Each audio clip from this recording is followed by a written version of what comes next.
নমস্কার বন্ধুরা, আমি নূপুর ভিলেজ ফুড চ্যানেলে আপনাদের সবাইকে স্বাগত। আশা করি যে যেখান থেকে ভিডিওটি দেখছেন সবাই খুব ভালো আছেন। আজ আপনাদের সঙ্গে শেয়ার করব দুধ চা বানাতে মোটামুটি আমরা সবাই জানি, কিন্তু আজকে আমি যেভাবে দুধ চা বানাবো, আপনি যদি এই রেসিপি ফলো করে চা বানান, আমি গ্যারান্টি দিয়ে বলবো আপনি চায়ের প্রেমে পড়বেন। একবার না বারবার করে খেতে হবে, এত সুন্দর লাগে এই চাটা। আর তার সঙ্গে থাকছে মশলাদার মুড়ি ভাজা। এই বর্ষার সন্ধ্যা মাতাতে অবশ্যই ভিডিওটি কন্টিনিউ করুন। চলুন শুরু করা যাক। আমি একটা মাটির পাত্র নিয়ে নিয়েছি। এবার এতে মাটির কাপের 3 কাপ মতো জল নিয়ে নেব। আপনাদের কাছে মাটির পাত্র না থাকলে যে কোনো পাত্রে বানিয়ে নিতে পারেন। এবার জল ভালো করে ফুটিয়ে নিতে হবে। বেশ কিছু সময় জলটাকে আমি ফুটিয়ে নিয়েছি। দিয়ে দেবো আদা থেতো দিয়ে আবার বেশ কিছু সময় জলটা ফুটিয়ে নিতে হবে।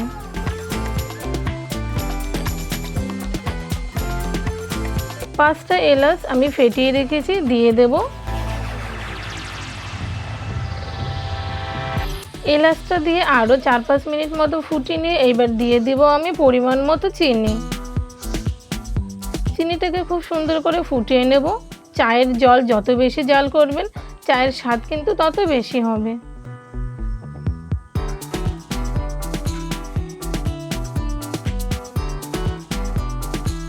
জলটাকে আমি আরও বেশ খানিক সময় ফুটিয়ে নিয়েছি। এবার ওই কাপেরই দিয়ে দেবো 3 কাপ দুধ। আমি এখানে 3 কাপ জলের সঙ্গে 3 কাপ দুধ ব্যবহার করছি। আপনারা আপনাদের পরিমাণ মতো ব্যবহার করবেন। এবার দুধটা দিয়ে আরও বেশ কিছু সময় আমি ফুটিয়ে নেব।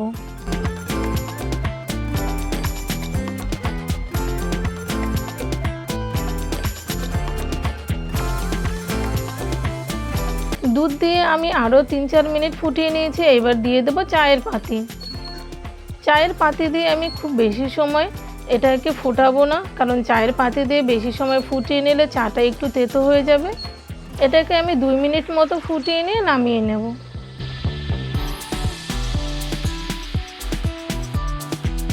দেখুন, চায়ের কালারটা দেখে বুঝতে পারছেন কতটা সুন্দর হয়েছে। চাটা কিন্তু আমার একদম তৈরি, আপনাদের দেখিয়ে দিচ্ছি। এই চাটা এতটাই সুন্দর হয় যে বন্ধুরা, 1 কাপে মন ভরে না। এই বর্ষার সন্ধ্যায় বা সকালে অবশ্যই এইভাবে একবার করে দেখবেন, অসাধারণ লাগবে। এখন দেখুন, চাটাকে আমি নামিয়ে নিচ্ছি।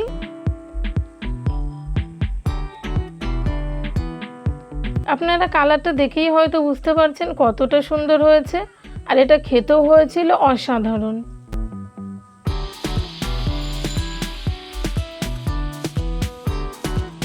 এখানে 4 কাপ চা আমি বানিয়ে নিয়েছি। এবার চায়ের সঙ্গে কোম্পানি দিতে অবশ্যই তো কিছু বানাতে হবে।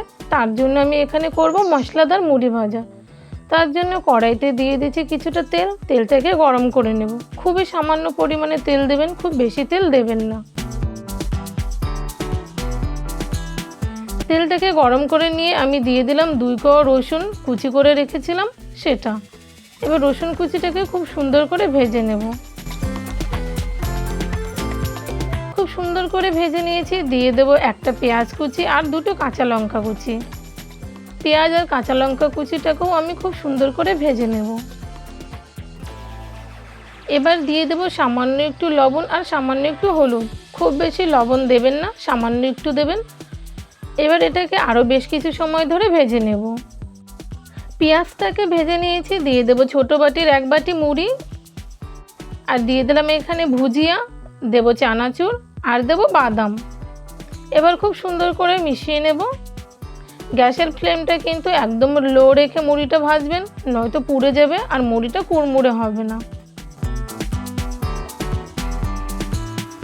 4-5 মিনিট মতো ভেজে নিয়েছি। এবার আমি এখানে আরও স্বাদের জন্য দিয়ে দেব চাট মশলা দিয়ে 2-3 মিনিট নাড়িয়ে নিলেই কিন্তু তৈরি একদম মশলাদার মুড়ি ভাজা। দারুণ অপূর্ব লাগে খেতে বন্ধুরা। অবশ্যই আজকে আমি যেভাবে চা আর এই মুড়িটা বানানো দেখালাম, আপনারা বানাবেন, দেখবেন খুব ভালো লাগবে। আজকের ভিডিওটি কেমন লাগলো জানাবেন। ভালো লাগলে লাইক করবেন, বন্ধুদের সঙ্গে শেয়ার করবেন। আর আমার চ্যানেলটি সাবস্ক্রাইব করে না থাকলে অবশ্যই সাবস্ক্রাইব করে অল নোটিফিকেশন অন করে রাখুন। এমন নতুন রেসিপির আপডেট সবার আগে পেতে। সবাই খুব ভালো থাকবেন। টাটা।